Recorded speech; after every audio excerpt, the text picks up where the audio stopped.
Kalau kita pakai MacBook, orang-orang pasti bilang, beli aja iPhone untuk jadi dampingannya. Dan itu memang bener sih. MacBook dan iPhone itu enak banget untuk digabungin kayak dari AirDrop yang sangat seamless, iCloud, Universal Clipboard, dan masih banyak lagi. Bahkan MacBook dan iPad itu juga sebenarnya enak banget untuk digabungin ya, karena kita bisa jadiin iPad itu jadi layar kedua tanpa perlu kabel sama sekali. Apple ketemu Apple itu langsung semuanya sangat-sangat menyatu. Tapi kalau misalkan kalian lagi pakai MacBook atau mungkin rencana untuk incer MacBook dan HP kalian itu Android, jangan khawatir karena pengalamannya juga bisa hampir seamless kayak pakai iPhone. Gue udah cobain pakai Android sebagai daily driver bersamaan pakai MacBook dan inilah pengalaman gua. Yang pertama, Google adalah segalanya. Sebenarnya video ini tuh bisa pendek banget, solusi utamanya adalah pakai aplikasi Google. Tapi gue bakal coba jelasin. Aplikasi Google-nya itu termasuk kayak Google Drive, Google Mail, Google Meet lah, Google Keep, Google Photos. Pokoknya semua yang bersifat kayak cloud storage gitu dan selama ada internet, ya Android kita dan MacBook kita bisa nge-synchronize dengan gampang. Dan enggak ya, ini videonya nggak disponsor sama Google. Tapi kalau Google mau, kita kontakkan aja di email di bawah ya. Dan walaupun kita pakai aplikasi Google, untuk di MacBook-nya sendiri, gue tetap rekomen pakai Safari. Kalian mungkin nanya, loh kenapa nggak pakai Google Chrome aja bang? Kan semuanya udah serba Google nih. Coba gue jelasin. Kalau di HP, kita kan punya aplikasi Google sendiri ya, kayak aplikasi Google Drive itu sendiri, Google Keep juga sendiri, Google Photos lah. Semuanya itu serba aplikasi masing-masing. Jadi sebenarnya kita lebih enak juga tinggal tap-tap-tap. Sedangkan di MacBook, kalau kita buka App Store, kita nggak ada satupun kayak aplikasi Google sendiri yang kita bisa download ya, kecuali Google Chrome doang. Jadi memang biasanya kita harus buka Google Chrome dulu untuk bisa akses Google kita yang lain itu. Nah, di sini Safari jadinya lebih enak. Karena di Safari itu ada fitur Add to Dock ya, yang seolah-olah bikin websitenya kayak aplikasi biasa aja. Jadi kita tinggal buka website yang kita mau dock, contoh misalkan Google Drive, klik tombol share di sini, dan Add to Dock. Tinggal kasih nama, dan selesai. Sekarang Google Drive-nya itu seakan-akan kayak aplikasi sendiri gitu, dan udah jelas lebih gampang lah untuk kita akses, nggak perlu buka Google Chrome dulu. Jadi untuk MacBook gua ya, aplikasi Google yang gua sering pakai itu gua taruh di dock semuanya, kayak Gmail, Google Drive, dan juga Google Keep. Udah jelas kita tetap bisa pakai Google Chrome ya untuk ngeakses semua itu, tapi kalau misalkan kalian pengen lebih gampang, tinggal satu klik aja udah bisa kebuka, bisa pakai cara yang ini. Kalau kalian suka ketik-ketik di Notes, dan pengen semuanya nge-synchronize juga antara kalian punya Android dan juga MacBook, gue juga rekomen banget pakai Google Keep. Itu juga yang gue pakai untuk nge-synchronize Android gue dan juga iPhone, biar satu notes-nya itu sama semua. Gue lebih seringnya pakai Google Keep untuk kayak catatan-catatan lebih ke harian gitu, kayak misalkan alamat-alamat gue lah, detail bank, atau sesimpel list untuk gue belanja di supermarket. Kalau kalian kerjaannya itu banyak ketik-ketik kayak gue juga ya, gue rekomen banget pakai Notion karena lebih gampang aja untuk nge-organize kayak per topiknya apalah. Kita juga bisa set kayak ini udah dimulai atau belum, atau udah selesai, deadline-nya kapan, dan karena aplikasinya itu ada di kedua Android dan juga macOS, jadinya itu lebih gampang aja untuk nge-synchronize semua. Untuk gua nge-synchronize kalender itu di Android sih gua pakai aja Google Calendar, dan untuk di gua punya MacBook gua pakai kalender bawaannya yang macOS. Dan kalender di MacBook gua tinggal tambahin account aja Google Calendar yang ke dalam. Jadi apapun yang gua tulis di kalender Android gua itu bakal otomatis nge-synchronize di kalender Apple gua juga.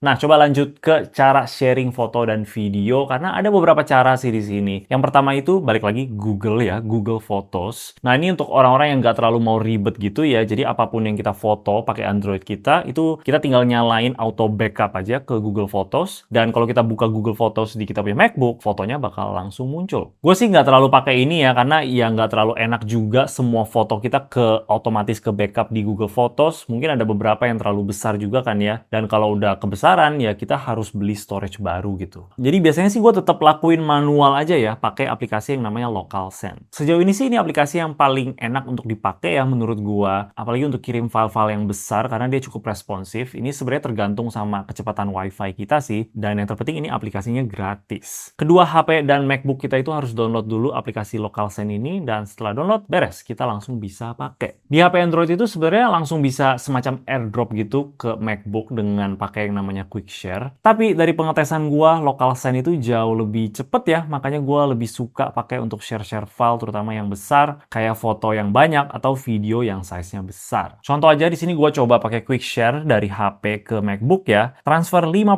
foto dan itu memakan waktu di 1 menit 44 detik. Sedangkan foto yang sama pakai local send itu cuma 22 detik aja. Kita coba lagi dengan video yang besarnya sekitar di 700 MB dari MacBook sekarang ke HP lewat quick share dan itu memakan waktu sekitar 3 menit 11 detik. Sedangkan local send itu cuma di 38 detik aja. Kejelekan local send itu dia kadang-kadang suka error aja ya, kayak tanpa alasan gitu. Balik lagi kita juga harus pakai wifi yang sama. Gue pernah kejadian gue punya wifi di kamar gue dan wifi di ruang tamu yang sebenarnya wifi-nya sama ya, cuman gue pakai router yang berbeda aja. MacBook gue kebetulan itu masih ke connect di wifi yang di kamar, sedangkan Android gue ini connect-nya itu di ruang tamu dan mereka nggak ketemu, nggak bisa komunikasi. Tapi kadang pun walaupun kita udah ke connect wifi yang sama dan wifi-nya juga stabil, tetap nggak bisa aja, nggak tahu kenapa. Kita harus restart dulu dan kadang-kadang itu baru bisa lagi. Ya bug-bug kecil yang sebenarnya gue masih bisa toleransi sih karena nggak terlalu sering juga, ditambah ini juga aplikasinya gratis. Tapi kalau lagi bisa, ini bener-bener kerasa seamless banget. Nggak cuman foto atau video juga ya, ini juga bisa kayak file-file dokumen lah, teks, atau langsung satu folder juga bisa langsung pakai local send. Jadi saran gue kalau misalkan untuk transfer ke foto atau video yang gue yakin pasti banyak orang suka lakuin, kalau kalian nggak pengen ribet dan pengen semuanya itu otomatis tanpa kalian harus lakuin, ya udah jelas harus pakai cloud storage kayak Google Photos tadi. Tapi ya kalau kalian udah habis storage-nya ya harus bayar per bulan untuk nambah. Kalau kalian pengen yang lebih simple, nggak usah download aplikasi, tapi mungkin speednya lebih pelan, bisa pakai quick share aja langsung. Dan kalau kalian pengen yang lebih cepat dan lebih reliable juga sih menurut gua, bisa pakai local send. Kadang-kadang gue juga transfer lewat SSD fisikal ya, ini ada yang kecil yang gue sering pakai. Ini dari Adam Elements yang namanya Eclipse S, yang gue yakin kalian juga mungkin udah tahu, barang yang sangat ngebantu sih buat gua ya untuk kita gabungin antara Android dan juga kita punya MacBook. Ini barangnya lumayan cepat sold out sih, jadi kalian harus gercep juga. Sekalian aja gue mention beberapa barang lain yang gue gabungin sama gue punya Android dan MacBook. Yang pertama itu ada gue punya headphone Bose ya. Ini yang versi Quiet Comfort Ultra yang kedua generasinya. Jujur ini headphone-nya enak banget dan gue bisa gonta-ganti ke gue punya MacBook dan Android gue itu secara seamless. Terus kalau misalkan lagi jalan-jalan maupun itu jalan-jalan keluar kota atau cuman sekedar ke cafe doang, gue suka bawa charger ini ya, yang dia gedenya itu udah di 100 watt, udah ada built-in kabel USB-C sendiri, jadi bisa langsung cas gue punya HP atau gue punya MacBook, dan ada banyak ekstra colokan USB di bawah sini juga. Jadi gue bisa cas bersamaan laptop gue dan juga HP gue. Kalau kalian tertarik dengan barang-barang ini, gue bakal kasih linknya di bawah. Nah, sebenarnya ada satu hal yang bikin pakai Android dan MacBook itu jadi jauh lebih gampang lagi, itu adalah kita orang Indonesia. Kebanyakan orang itu pakainya WhatsApp dan bukan iMessage ya, dan satu hal itu aja udah ngebantu banget untuk bikin pakai Android campur MacBook itu jadi makin seamless lagi. Di luar sana kayak di Amerika contohnya, kebanyakan orang itu masih pakai iMessage dan itu yang bikin mereka nggak bisa ganti ke Android karena udah terbiasa pakai iMessage aja. Makanya kita kadang suka lihat perdebatan mereka antara green bubble versus blue bubble gitu loh. Sedangkan kita itu nggak ada bubble-bubblean apapun. Semuanya tinggal pakai WhatsApp. Dan udah jelas ini kita bisa manfaatin banget untuk bikin Android dan MacBook kita itu komunikasinya jadi lebih lancar lagi. Bukan cuman untuk sekedar chat-chatan doang gitu. Jadinya sekarang notifikasi chat-chat kita itu bisa udah jelas masuk juga ke kita punya MacBook ya, nggak cuma di HP doang. Dan bukan cuman untuk ngechat doang atau bisa lihat notifikasi gitu. Gue sering banget chat ke diri sendiri supaya gue bisa copy tulisan yang ada di HP gue, di Android, itu ke MacBook gue.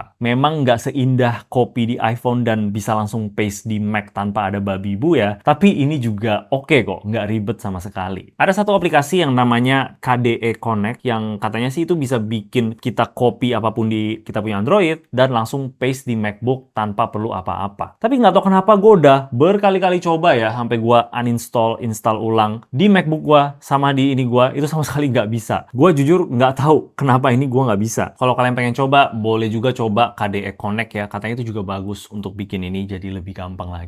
FaceTime juga hampir sama sekali nggak pernah kita pakai ya, karena itu juga nyambung sama kita punya iMessage. Biasanya sih gue pakai kayak Google Meet atau Zoom gitu untuk keperluan video call. Jadinya untuk itu sih di kedua kita punya Android dan di MacBook itu nggak ada masalah sama sekali. Keduanya bisa dipakai. Jadi semakin lama gue punya MacBook dan Android bersamaan ya, semakin yakin gue kalau ini kedua sistem yang bisa dipakai barengan tanpa ada masalah sama sekali. Ya sebenarnya selama ada internet sih semuanya itu bisa banget ya diakalin. Dan sejauh ini sih gue bener-bener merasa mereka berdua seamless banget. Bahkan terkadang hampir sama rasa seamlessnya kayak pakai iPhone dan juga MacBook. Memang sesama Apple itu tetap bakal jauh lebih enak ya. Tapi kita juga udah buktiin gitu kalau pakai Android itu juga bisa banget. Dan gue rasa ya sekarang dengan adanya MacBook Neo bakal banyak banget orang-orang yang baru pindah ke macOS tapi tetap prefer pakai Android sebagai daily drivernya. Dan kalau kalian seperti itu, tenang aja, ini bisa kok. Itulah pengalaman gua pakai Android sebagai daily driver, tapi tetap pakai MacBook sebagai laptop. Kasih tau gua pendapat kalian, dan kalau kalian ada tips lebih untuk bikin kedua ini lebih enak lagi untuk dipakai bersamaan, boleh juga tulis di komentar di bawah. Gue punya preset dan LUT untuk bikin foto HP kalian jadi lebih mantap lagi. Tinggal satu klik aja, jadi gue udah taruh linknya di bawah. Itu aja dari gua. Kalau kalian suka sama video ini, boleh kasih like dan juga subscribe. Thank you udah nonton. Bye-bye.